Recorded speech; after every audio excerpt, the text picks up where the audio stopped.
Assalamualaikum warahmatullahi wabarakatuh. Kembali lagi bersama kami di Kreator Amatir. Kali ini kita akan kembali membacakan sebuah cerita yang berjudul Tumbal Tanpa Nama. Sebelum kita lanjut ke ceritanya, seperti biasa saya mohon dukungannya kepada teman-teman semua untuk membantu mengembangkan channel ini. Dan langsung saja kita masuk ke ceritanya. Hujan turun sejak maghrib, tapi tidak pernah benar-benar terdengar seperti hujan. Air jatuh terlalu berat, terlalu pekat, seolah langit sedang menguburkan sesuatu hidup-hidup. Aku berdiri di teras rumah kontrakan tua, tak bergerak, membiarkan hujan memercik ke ujung sendal jepitku. Bau tanah basah menyeruak kuat, bukan bau segar, melainkan bau kuburan lama yang dibuka paksa. Kontrakan itu sudah tua sebelum mereka menyewanya. Dindingnya retak seperti urat nadi, atap sengnya berkarat, dan lantainya selalu dingin meski siang hari. Pemiliknya pernah berkata sembari tertawa kaku, "Kalau malam suka ada suara, anggap saja tikus," ujar pemilik rumah itu. Aku tahu itu bohong. Sejak 2 hari lalu, sejak ia pulang dari desa ibunya, rumah ini tidak pernah benar-benar sepi. Angin berdesir pelan, lampu teras berkedip.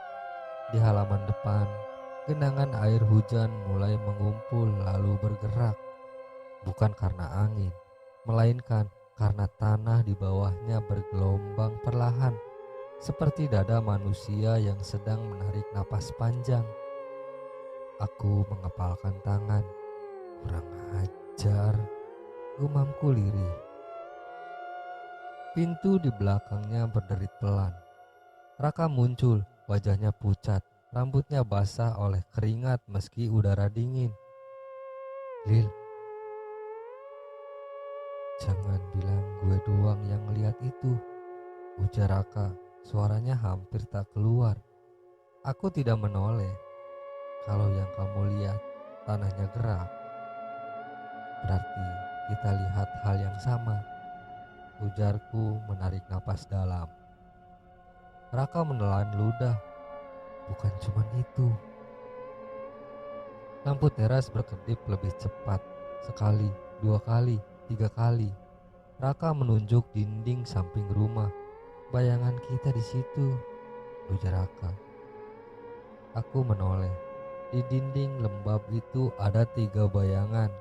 Satu milikku, satu milik Raka, dan satu lagi lebih tinggi, lebih kurus, lehernya panjang, tapi kepalanya tidak ada. Bayangan itu bergerak lebih dulu. Raka mundur 1 langkah. "Lil, bayangan itu bernapas," gumam Raka. Dan benar saja, dada bayangan tanpa kepala itu naik turun perlahan.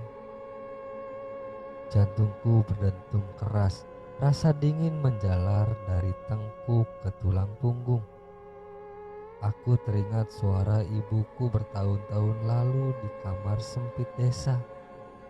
"Lil, jangan pernah pulang kalau tanah sudah manggil namamu, karena yang manggil bukan bumi, tapi yang dikubur hidup-hidup di dalamnya." Saat itu aku mengira ibuku hanya mengigau karena sakit. Sekarang tanah benar-benar bergerak di hadapanku. "Ini hantu kan?" ujar Raka berbisik gemetar. Aku menggeleng pelan. Kalau hantu, dia nunggu. Iya. Dan aku menelan ludah. Ini nyari. Tiba-tiba terdengar suara cekikikan pelan. Bukan dari depan, bukan dari samping, melainkan dari bawah lantai rumah. Suara perempuan serak panjang seolah tenggorokannya berisi tanah. Raka menjerit. Anjrit, itu dari dalam rumah. Lantai bergerak halus. Retakan kecil muncul di keramik dekat pintu. Dari celah itu keluar air hitam bercampur tanah. Baunya amis seperti darah lama. Masuk sekarang, ujarku berteriak. Kami membanting pintu. Lampu rumah tamu langsung mati. Gelap. Dalam kegelapan itu terdengar suara napas tepat di antara kita. Bukan napas manusia. Di sisi lain, petir menyambar. Cahaya putih sesaat memenuhi ruangan. Dan di momen singkat itu, aku melihatnya. Di sudut ruang tamu berdiri sosok perempuan berbaju tanah. Rambutnya menjuntai menutupi wajah. Lehernya patah miring ke kanan. Kakinya tidak menyentuh lantai. Di perutnya ada lubang besar berisi tanah merah basah. Mulutnya terbuka. Ia tidak bersuara, namun namaku terdengar langsung di dalam kepala. Pulang. Lampu menyala kembali. Sosok itu hilang. Raka jatuh terduduk, menangis tertahan. Lil, sumpah, dia nyebut nama lo, ujar Raka. Aku menatap lantai yang kini basah oleh tanah dan air hitam. Wajahnya keras, suaranya dingin. Ini bukan gangguan. Aku menghela napas panjang. Ini santet warisan. Di luar, hujan berhenti mendadak, sunyi. Lalu dari halaman terdengar suara tanah digali perlahan. Seseorang atau sesuatu sedang membuat liang. Malam tidak benar-benar berakhir. Jam dinding di ruang tamu berhenti di angka jam 2:17. Jarumnya bengkok, seolah dipelintir dari dalam. Udara rumah menjadi pengap dan basah, seperti bagian dari liang kubur yang baru ditutup. Aku duduk bersandar di tembok, mata terpejam tapi tak bisa tidur. Setiap kali aku menarik napas, bau tanah basah bercampur amis dan darah menyeruap ke paru-paruku. Bau itu tidak datang dari luar. Bau itu datang dari dalam rumah. Di seberangnya, Raka terbaring di sofa dengan tubuh menggigil. Selimut yang membungkusnya sudah lembab, bukan oleh keringat, melainkan oleh air hitam yang merembes dari sela-sela sofa. Raka mengerang pelan. Lil, punggung gue panas, ujar Raka dengan suaranya yang serak. Aku membuka mata. Kulit punggung Raka tampak memerah tak wajar. Di bawah kulitnya ada garis-garis tipis berwarna hitam bergerak perlahan seperti cacing hidup yang mencari jalan keluar. Aku bangkit mendekat. Suaraku menahan panik. Jangan digaruk, Kak. Gimana gak digaruk? Jawab Raka meringis. Kayak ada yang nyusur tulang gue. Lampu ruang tamu berkedip. Sekali, dua kali. Dari dapur terdengar suara air menetes, padahal keran sudah lama mati. Aku menelan ludah. Dengerin gue baik-baik, Kak. Kalau ini santet tumbal hidup, dia bakal nyari tubuh yang paling lemah dulu, ujarku. Jangan bilang itu gue, jawab Raka menatapku dengan mata merah. Aku terdiam terlalu lama. Itu sudah cukup menjawab. Raka mendadak menjerit. Tubuhnya melengkung kaku. Rahangnya mengatup keras sampai terdengar bunyi klik. Dari hidungnya keluar tanah merah basah bercampur darah segar. Aku berlutut, menahan bahu Raka. "Kak, sadar." Raka membuka mata. Bola matanya menghitam seluruhnya. Dari mulutnya keluar suara perempuan, bukan suaranya. "Yang ini kosong," ujar suara perempuan tersebut. Aku membeku. Suara itu melanjutkan, pelan, puas. "Yang itu milikku." Raka tersenyum miring, senyum yang tidak pernah ia miliki. Aku teringat satu detail yang selama ini ia kubur. Malam sebelum ibunya meninggal, ibunya memegang pergelangan tangannya. Terlalu kuat, kuku-kukunya menancap sampai berdarah. "Kalau dia datang, jangan biarkan dia memilih orang lain." Saat itu aku tidak mengerti.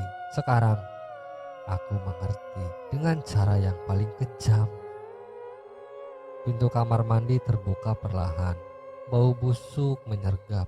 Dari celah pintu mengalir tanah berlumpur, membawa sesuatu yang terseret. Seikat rambut panjang masih basah, masih melekat pada kulit kepala. Lampu kamar mandi menyala sendiri. Di cermin terpantul sosok perempuan yang sama seperti malam sebelumnya, namun kini wajahnya terlihat jelas. Kulitnya retak seperti tanah kering, matanya berlubang, mulutnya dipenuhi tanah. Ia mengangkat tangan, jari-jarinya panjang dan kaku. Ia menunjuk Raka, lalu menunjuk ke arahku dan berbisik jelas, "Satu tubuh, satu jiwa, pilih." Raka menangis, air matanya bercampur tanah. "Lil, gue ngerasain dia di dada gue," ujar Raka. Aku berteriak putus asa, "Kenapa gue?" Hantu itu tersenyum. "Karena ibumu yang membuka tanah." Dan tak lama cermin pun pecah. Raka mendadak terdiam, tubuhnya lemas, napasnya berat. Di dadanya muncul raja hitam berdenyut seirama detak jantung. Aku tahu tanda itu. Santet sudah menandai wadahnya. Di luar rumah terdengar suara langkah kaki berlumpur mendekat. Bukan satu, tapi banyak. Dan dari balik dinding terdengar bisikan serempak, "Bawa pulang yang bertanda." Rumah itu mulai bernapas, bukan kiasan. Dinding-dindingnya mengembang dan mengempis pelan, seperti paru-paru tua yang dipaksa bekerja. Dari sela-sela retakan tembok keluar debu bercampur tanah basah yang jatuh perlahan ke lantai. Aku berdiri di tengah ruang tamu, menahan gemetar. Lantai keramik di bawah kakiku terasa hangat, lalu dingin, lalu hangat lagi, seperti kulit manusia yang sedang demam. Raka terbaring di sofa, napasnya berat. Raja hitam di dadanya kini tampak lebih jelas, membentuk pola melingkar yang bergerak berlawanan arah jarum jam. Setiap kali pola itu berputar, terdengar suara lirih dari dalam tubuh Raka. "Dalam, dalam, dalam." Aku berlutut di samping Raka. "Kak, dengerin gue. Kalau lu masih bisa dengar, jawab," ujarku. Kelopak mata Raka bergetar.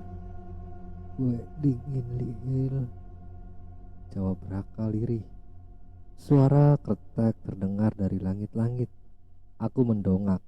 Balok kayu tua di atas kita retak memanjang, dan dari celah itu jatuh segumpal tanah merah, diikuti kuku manusia yang sudah menghitam. Raka terisak, "Rumah ini bukan rumah ya." tanya Raka.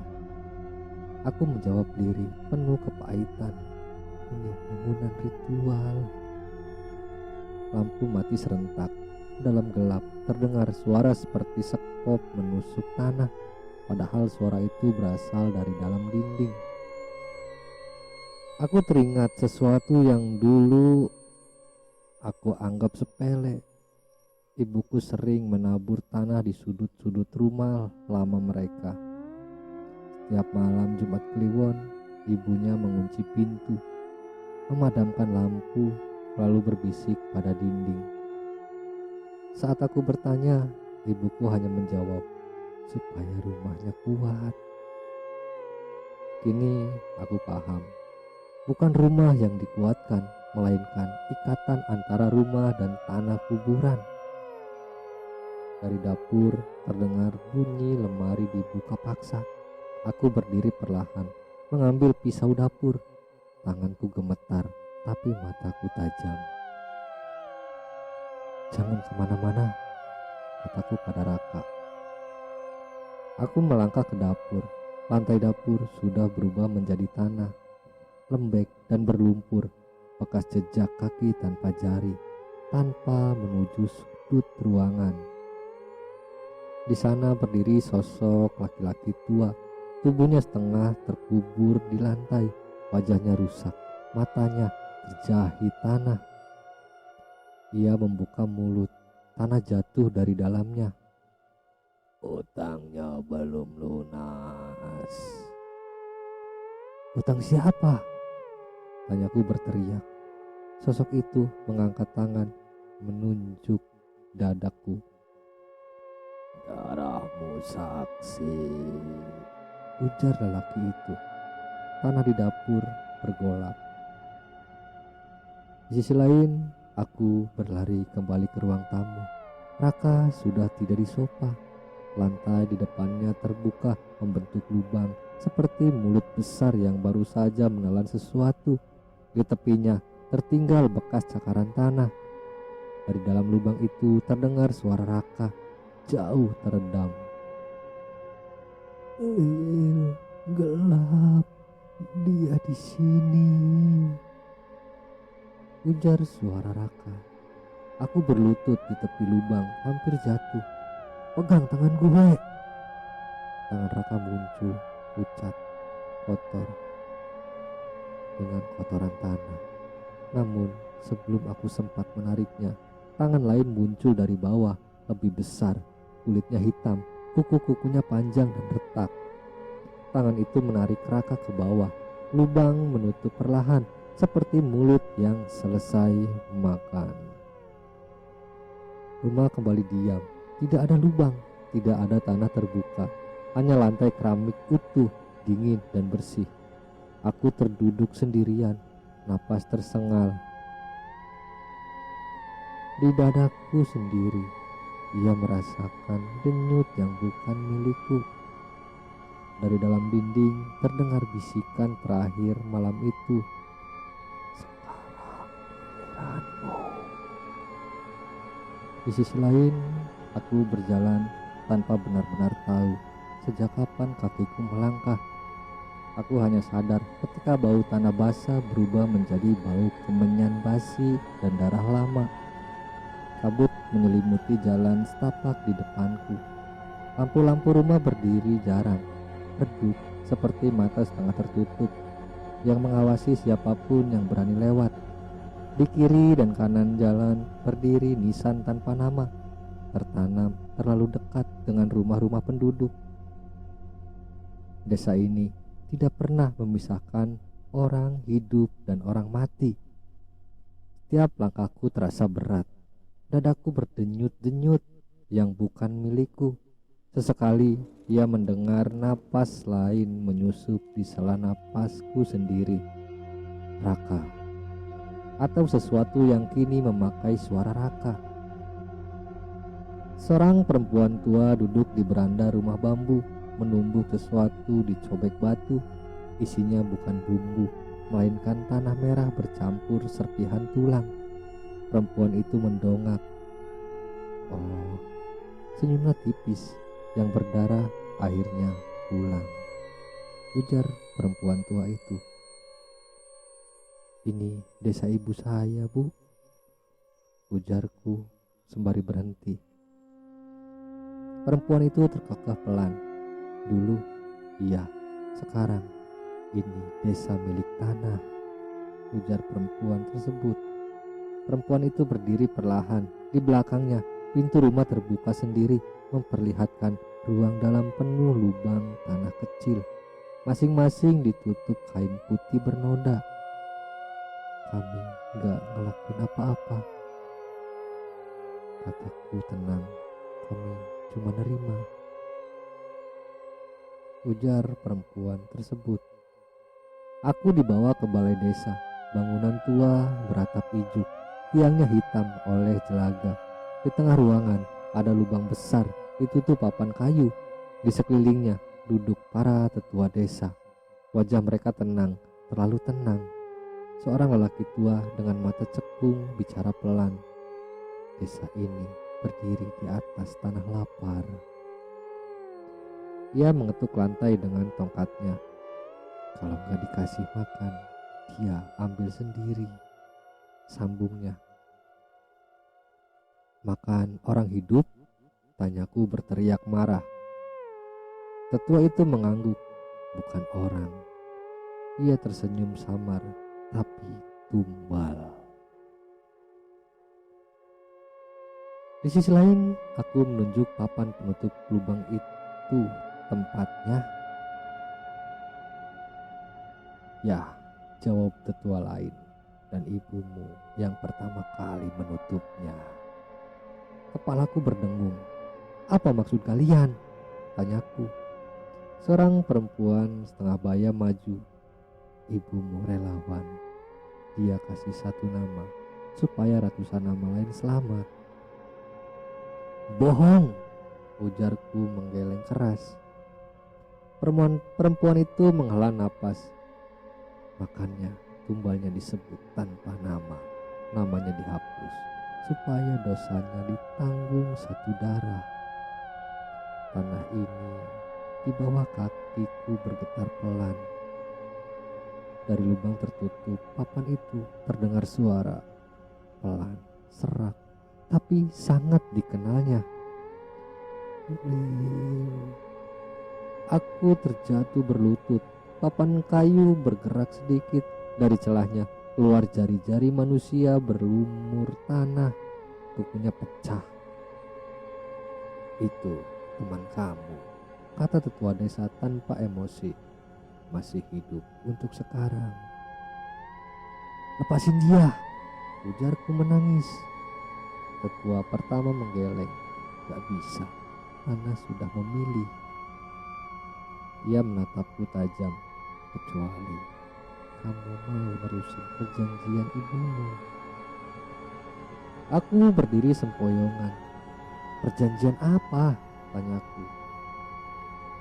Setiap 20 tahun, kata tetua itu, harus ada satu darah yang sadar dan satu tubuh yang dikubur.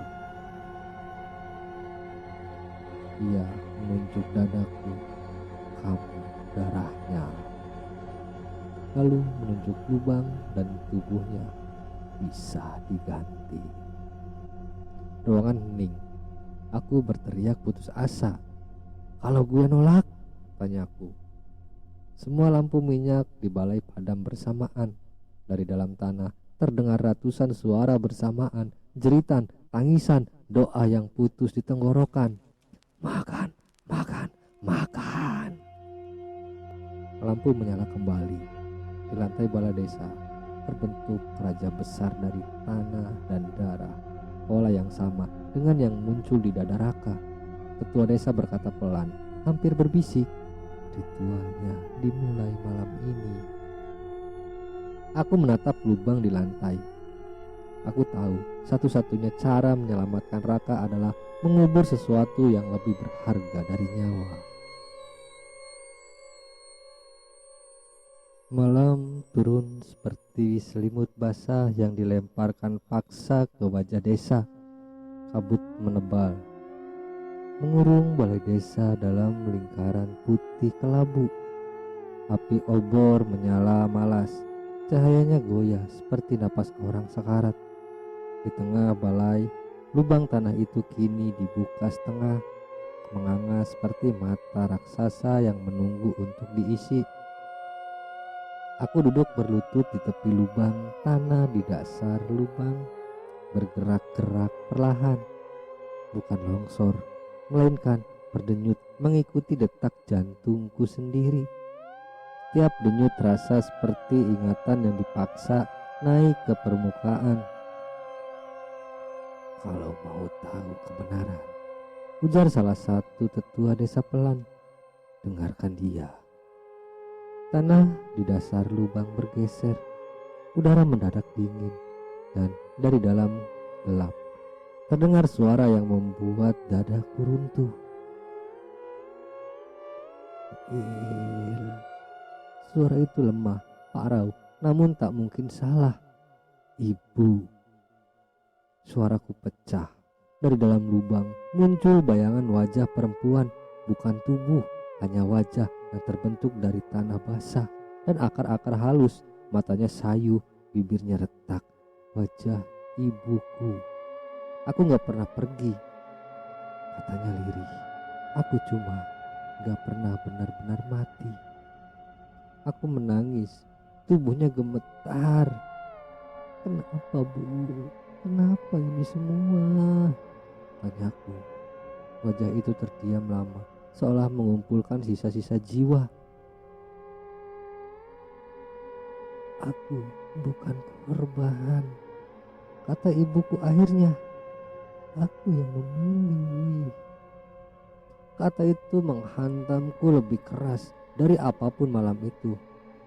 Tanah di desa ini, lanjutnya, dibuka pertama kali oleh leluhur kita. Mereka janji kasih makan, asal desa selamat. Ibu terisak. Waktu giliranku tiba, aku pikir aku bisa menipu tanah. Aku berbisik, menipu bagaimana? Tanyaku. Ibuku tersenyum pahit. Aku kasih nama palsu. Aku hapus namaku sendiri dari doa ritual. Tanah di sekeliling lubang bergetar. Ketua desa menunduk. Sejak itu, kata sang ibu, tanah kelaparan. Dia gak mau nama, dia mau darah keturunan. Aku menutup wajahku. Jadi, semua ini akibat dosaku? Jawab ibu cepat. Dan sekarang dosaku menagihmu. Di sisi lain, dari dalam lubang terdengar suara lain lebih berat, lebih dekat. Aku mendongak panik. Raka, gue masih di sini. Suara itu terengah, tapi gue gak sendirian. Dari dalam lubang muncul tangan Raka pucat, gemetar. Di belakangnya bayangan hitam berlapis tanah berdiri menempel di punggungnya seperti parasit raksasa. Bayangan itu berbisik bersamaan dengan suara Raka. Waktunya hampir habis. Ibuku menatapnya dalam-dalam. Lil, dengarkan aku baik-baik. Ada satu cara menghentikan ini. Aku mengangguk cepat. Apapun, kamu harus mengambil alih peranku, katanya. Bukan sebagai tumbal, tapi sebagai penjaga perjanjian. Aku terpaku. Apa bedanya? Tanyaku. Ibuku menjawab pelan. Kamu akan hidup, tapi setiap 20 tahun kamu yang memilih siapa yang dikubur. Sunyi. Aku gemetar hebat. Kalau aku nolak, tanyaku. Ibuku menutup mata. Tanah akan ambil Raka, lalu seluruh desa. Obor di balai desa menyala lebih besar. Raja di lantai berdenyut cepat. Ketua desa berdiri serempak. Keputusan harus dibuat sebelum fajar, kata mereka hampir bersamaan. Wajah ibuku mulai memudar, larut kembali ke tanah sebelum hilang sepenuhnya. Ia berbisik, maafkan ibu, kalau hidupmu nanti lebih gelap dari kematian. Aku menatap lubang tanah itu, air mataku jatuh ke dalamnya, dan untuk pertama kalinya tanah menjawab dengan suara puas. Fajar belum datang, tapi malam sudah menjadi terlalu tua untuk ditahan. Balai desa dipenuhi bau tanah basah, darah segar, dan kemenyan yang dibakar terlalu banyak. Aromanya menusuk, membuat paru-paru terasa penuh lumpur. Kabut menyelinap masuk dari celah dinding, menggulung kaki para tetua seperti ular pucat. Di tengah balai, liang penguburan dibuka sepenuhnya. Lubang itu dalam, terlalu dalam untuk ukuran ritual manusia. Dindingnya licin, berlapis tanah merah, dan akar-akar kecil yang bergerak pelan, seolah mencari daging. Aku berdiri di tepian, telanjang kaki. Tanah dingin merayap naik ke telapak kakiku, seperti tangan yang mengenaliku. Waktunya, kata tetua desa. Tidak ada doa, tidak ada salam, karena ritual ini tidak pernah meminta izin kepada Tuhan. Dua orang lelaki desa menyeret Raka keluar dari lubang samping. Tubuh Raka penuh lumpur, napasnya tersengal, matanya cekung, tapi ia masih hidup. Raka berbisik putus asa. Kalau gue gak keluar dari sini, tolong. Suaranya pecah. Aku memegang bahu Raka erat. Gue di sini, dengerin gue, ujarku. Raka menatapnya lama, seolah menyimpan wajah itu untuk terakhir kali. Jangan biarin mereka bikin lo kayak gue. Dari belakang Raka, bayangan hitam itu masih menempel, lebih besar sekarang, berdenyut seperti organ hidup. Ketua desa mengangkat tangan. Darah sudah ada, tubuh sudah ditandai. Ia menatapku, tinggal kesadaran. Aku dipaksa berlutut di tepi liang. Tetua-tetua mendekat, membawa mangkuk tanah bercampur darah. Dengar baik-baik, katanya pelan namun kejam. Penguburan sadar tidak mematikan tubuh. Ia menuangkan tanah itu ke tanganku, tapi mematikan hak untuk memilih hidup normal. Aku berbisik, kalau ritual selesai, Raka dilepas, tanyaku. Tetua itu mengangguk. Tubuhnya iya. Aku menutup mata. Itu sudah cukup. Saat aku berdiri di atas liang, tanah di dasar lubang bergerak cepat. Suara ibuku muncul sekali lagi, lemah, hampir hancur. Lil. Aku menahan tangis. Bu, ini yang terakhir ya, ujarku. Ibuku terdiam lama. Iya, katanya akhirnya. Setelah ini, kamu bukan anakku lagi. Kalimat itu lebih menyakitkan daripada kematian. Aku turun ke dalam liang. Tanah dingin menempel di betisku, di dada. Denyut asing semakin keras. Tali kain dililitkan di pergelangan tanganku, bukan untuk mengikat, tapi menandai. Ketua desa mulai menimbun tanah. Pertama menutup mata kaki, yang kedua menutup lutut, yang ketiga berdenyut ketika menyentuh perut. Aku terengah tapi tidak pingsan. Aku dipaksa sadar. Saat tanah menutup, dadaku terdengar suara jeritan, bukan dari mulutku, melainkan dari dalam tanah itu sendiri. Jeritan ratusan orang yang pernah dikubur sebelum aku. Ketika tanah menutup lehernya, dunia menyempit. Yang tersisa hanyalah suara. Dalam gelap total, sesuatu berbicara langsung ke dalam kepalaku.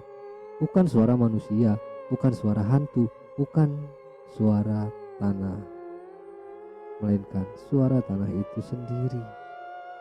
Kamu akan hidup, kamu akan memilih, dan setiap pilihan akan membunuhmu sedikit demi sedikit. Aku membuka mulut, tanah masuk, ia tidak melawan, karena perlawanan tidak lagi punya arti. Di sisi lain, tanah diratakan, liang ditutup. Raja di balai desa padam seketika, angin berhenti, kabut pun surut. Raka terbatuk keras, lalu menjerit ketika bayangan hitam di punggungnya terlepas. Menjerit sebelum diserap kembali ke tanah, dan ia pun selamat. Di permukaan tanah baru itu muncul satu tanda, yaitu nisan tanpa nama. Ketua desa berlutut, penjaga baru telah lahir. Matahari terbit perlahan. Raka berdiri sempoyongan menatap tanah di depannya. Tempat aku dikubur hidup-hidup. Tanah itu hangat dan bernapas pelan. Dari dalamnya terdengar satu bisikan terakhir, sangat lirih tapi nyata. Jangan biarkan aku lupa siapa aku dulu. Kita masuk ke sudut pandang Raka. 3 hari berlalu, desa kembali hidup. Setidaknya di permukaan, anak-anak berlari di jalan setapak. Asap dapur mengepul dari rumah-rumah bambu. Ayam berkokok seperti tidak pernah ada ritual. Tidak pernah ada liang terbuka. Tidak pernah ada seorang lelaki yang dikubur hidup-hidup demi ketenangan tanah. Hanya satu yang berubah. Tanah di tengah balai desa tidak pernah kering. Aku duduk di beranda rumah tetua, memandangi tempat itu dari kejauhan. Wajahku masih pucat. Setiap malam aku terbangun dengan dada sesak, seolah napasnya pernah tertinggal di bawah tanah. Aku tahu alasannya, karena Holil belum sepenuhnya pergi. Malam keempat, aku terbangun oleh suara ketukan pelan. Bukan di pintu, melainkan dari dalam tanah di bawah ranjangku. Aku gemetar, bangkit perlahan. Lil, gumamku. Tanah di lantai retak tipis. Dari celahnya muncul ujung jari manusia, kotor, pucat, tapi bergerak pelan, seperti orang yang sedang mengetuk dari balik dinding. Aku mundur sambil menahan napas. Jangan keluar. Suara itu datang, lirih tapi jelas, bukan lewat telinga, melainkan langsung di kepala. Aku gak keluar, aku bangun.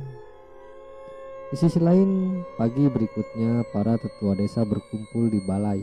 Tanah di atas nisan tanpa nama itu kini retak membentuk lingkaran seperti mata yang setengah terbuka. Tetua berlutut menyentuh tanah itu dengan dahi. Dia sedang menerima perannya, katanya pelan. Penjaga tidak berjalan di atas tanah, ia menelan ludah. Dia berjalan di dalamnya. Lalu angin berdesir, debu tanah bergerak mengikuti arah yang tidak wajar, berputar mengelilingi nisan. Aku berdiri sendirian di balai malam itu. Lil, suaraku pecah. Gue masih denger lu kan? Tanah di depan kakinya bergetar halus. Lalu muncul jejak, bekas telapak kaki dari dalam tanah, tercekat ke atas, bukan ke bawah. Jejak itu berhenti tepat di depanku. Jangan tinggal di sini lama-lama. Suara Holil terdengar, tenang namun jauh. Tanah mulai kenal napas elu, ujarnya. Air mataku jatuh. Gue gak mau ninggalin lu, ujarku. Tanah bergerak membentuk cekungan kecil seperti seseorang menggeleng. Kalau lu di sini, lu bakal jadi pilihan berikutnya, ujar suara tersebut. Di sisi lain, malam-malam berikutnya desa aman. Tidak ada ternak mati, tidak ada anak hilang, tidak ada jeritan dari dalam tanah. Namun setiap kali ada orang desa berbohong, tanah di depan rumahnya retak halus. Setiap kali ada niat jahat, mimpi buruk datang, bukan sebagai peringatan, melainkan hukuman kecil. Holil bekerja tanpa wajah, tanpa tubuh, dan tanpa tidur. Ia menjadi kesadaran desa. Hari ketujuh, aku bersiap pergi. Aku berdiri depan nisan tanpa nama, tas berada di pundak. Lil, kalau suatu hari lo lupa siapa lo, ujarku. Tanah diam. Lalu sangat pelan muncul satu kata terukir dari dalam tanah basah. Ingatkan. Raka tersenyum pahit. Gue janji. Aku melangkah pergi. Di belakangku tanah kembali rata. Malam itu hujan turun ringan. Di tengah desa, nisan tanpa nama berkilau basah dari dalam tanah. Holil mendengar sesuatu yang membuat kesadarannya bergetar. Suara langkah kaki dari luar desa dan suara tanah berbisik, lapar namun sabar. Suatu hari kamu harus memilih lagi. Tidur adalah kemewahan bagi yang masih punya tubuh. Holil tidak lagi mengenal malam atau siang. Waktu tidur mengalir. Ia hanya berdenyut, mengikuti napas tanah yang kini menyatu dengannya. Ia merasakan setiap akar yang tumbuh, setiap cacing yang bergerak, setiap tetes air hujan yang menyerap ke dalam lapisan bumi desa itu. Ia tidak bermimpi, karena ia adalah mimpi buruk yang berjaga. Setiap langkah kaki manusia di desa terasa seperti sentuhan ringan di kulitnya sendiri. Setiap kebohongan adalah getaran kecil. Setiap niat jahat adalah luka. Tanah berbicara padanya, bukan dengan kata, melainkan dengan rasa lapar yang terukur. Suatu malam, ketika bulan menggantung pucat, Holil merasakan sesuatu yang berbeda. Bukan lapar, melainkan asing. Ada kaki yang menginjak tanah desa dengan niat yang tidak dikenal. Berat, penuh amarah, membawa benda tajam. Getarannya kasar, tidak seperti warga desa yang sudah terbaca olehnya. Dialah orang luar. Tanah berbisik mendesak, ambil. Holil menahan. Ia mencari sumber getaran itu. Seorang lelaki mabuk tersesat membawa parang di tangan. Napasnya panas oleh dendam lama yang tidak ada hubungannya dengan desa ini. Bukan dia, ujar Holil menjawab dalam diam. Dia cuma lewat. Tanah bergetar tidak sabar. Semua yang menginjak adalah milik. Untuk pertama kalinya sejak ritual, Holil melawan. Di sisi lain, getaran menguat, menekan kesadarannya dari segala arah. Kamu janji menjaga bukan memberi makan sembarangan, jawab Holil. Tanah terdiam lama, lalu berbisik, licik dan lembut. Kalau begitu kamu lapar. Rasa dingin menusuk, bukan dingin tanah, melainkan kehilangan. Ingatan Holil mulai terkikis. Wajahku memudar, suara ibunya menjauh. Namanya sendiri terasa asing di lidah yang tak lagi ada. Holil terkejut. Inilah harga sebenarnya. Di sisi lain, di ujung desa, seorang pemuda berbohong kecil, sepele, mengambil uang iuran yang bukan haknya. Dulu kesalahan seperti ini hanya dibalas mimpi buruk. Malam itu tanah terlalu cepat, retakan muncul, pemuda itu jatuh, tanah menutup hingga lutut.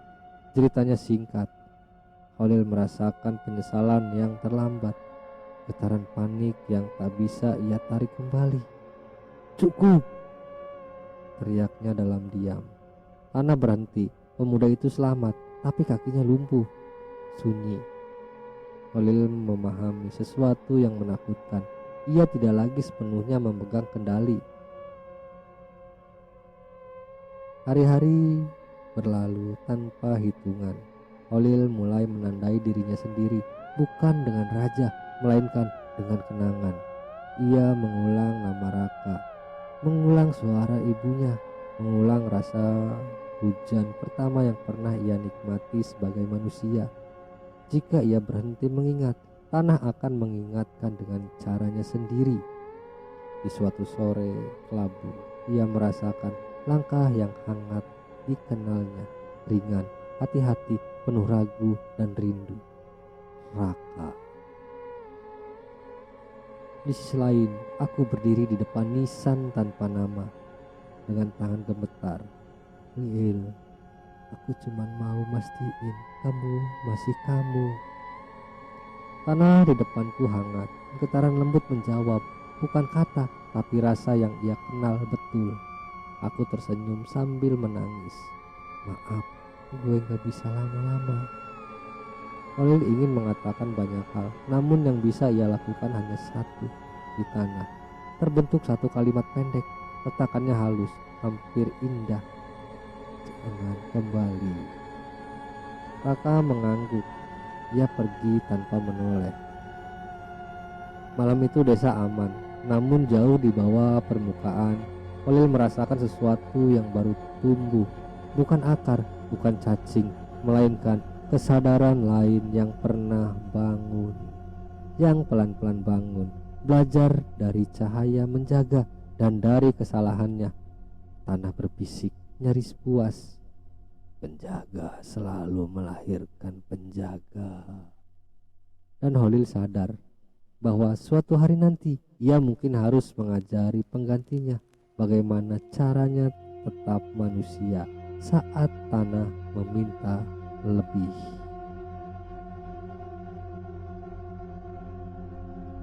Kita masuk ke epilog. Tidak ada penjaga yang abadi. Kesadaran itu datang bukan sebagai wahyu, melainkan sebagai kelelahan. Kelelahan yang tidak mengenal tidur. Tanah terus meminta, tidak rakus, tidak kejam, hanya konsisten. Seperti hukum alam yang tak peduli siapa yang mematuhinya. Holil tahu, jika ia terus diam, desa akan selamat. Namun suatu hari tanah akan melahirkan penjaga baru, tanpa ingatan, tanpa ragu, tanpa sisa kemanusiaan. Itu yang ia lawan. Tanah tidak bisa dibunuh, perjanjian tidak bisa dihapus. Namun ada satu hal yang bisa dilakukan, mengakhiri makna perjanjian itu sendiri. Bukan dengan menolak menjaga, melainkan dengan mengajari tanah untuk tidak lagi membutuhkan penjaga. Gagasan itu gila, bahkan tanah terdiam lama saat Holil mulai melakukannya. Tanpa penjaga, mereka akan saling memakan. Getar tanah memperingatkan. Mereka harus belajar menjaga diri sendiri, jawab Holil. Kalau tidak, ini bukan perlindungan, ini kandang. Getaran berubah keras. Tanah menekan kesadarannya, mencoba memadamkan ingatan terakhirnya. Kamu diciptakan untuk patuh. Holil mengerahkan satu hal yang belum pernah ia berikan, yaitu kesalahan. Ia membuka seluruh ingatannya, semua dosa, ketakutan, penyesalan, dan melepaskannya ke tanah. Tanpa menyaring, tanpa mengendalikan narasi. Tanah tidak mengenal kontradiksi. Ia tahu lapar dan kenyang. Ia tahu janji dan harga. Namun malam itu ia merasakan sesuatu yang asing. Penjaga yang tidak menutup kesalahan, tidak menghukum, tidak menyeleksi. Tanah menerima semuanya sekaligus. Dan untuk pertama kalinya ia tidak tahu harus melakukan apa. Getarannya melemah, bukan karena kalah, melainkan karena belajar. Perubahan itu tidak dramatis, tidak ada gempa, tidak ada jeritan, hanya hal-hal kecil. Orang-orang mulai mengaku salah sebelum diminta. Pertengkaran berhenti sebelum memuncak. Anak-anak tidak lagi takut pada tanah kosong, dan yang paling aneh, tanah tidak lagi bereaksi berlebihan. Ia tidak menghukum niat kecil, ia menunggu. Di sisi lain, pada suatu pagi, ketika embun turun lebih berat dari biasanya, Holil merasakan dirinya menipis. Getaran tanah kini lembut, nyaris ragu. Jika kamu pergi, tidak ada yang menggantikanmu. Holil tersenyum dalam ketiadaannya. Wajah, itu intinya. Kamu akan hilang, aku akan selesai. Untuk pertama kalinya, tanah tidak membantah. Nisan tanpa nama itu retak pelan, bukan membentuk kata, melainkan retak acak tak bermakna, tak memerintah. Kesadaran Holil larut, bukan ditelan, tapi dikembalikan, menjadi hangat, menjadi berat, menjadi hening. Ia tidak lagi penjaga, tidak lagi tumbal, ia menjadi tanah biasa. Di sisi lain, desa itu tidak pernah terkenal, tidak makmur luar biasa, tidak bebas masalah, namun tidak ada lagi ritual, tidak ada lagi bisikan malam, tidak ada orang bertanya mengapa desa itu terasa jujur. Warga hanya menjawab, entah, kayaknya dari dulu begini. Di bawah tanah tidak ada penjaga, hanya lapisan bumi yang menyimpan satu pelajaran mahal. Kekuatan paling stabil bukan yang menghukum, melainkan yang membiarkan manusia belajar menahan diri. Kalimat terakhir, jika suatu malam kau berdiri di tanah kosong itu dan merasa hangat tanpa alasan, bukan berarti ada yang menjagamu. Mungkin hanya ada seseorang yang akhirnya berhenti menjaga. Dan cerita pun berakhir.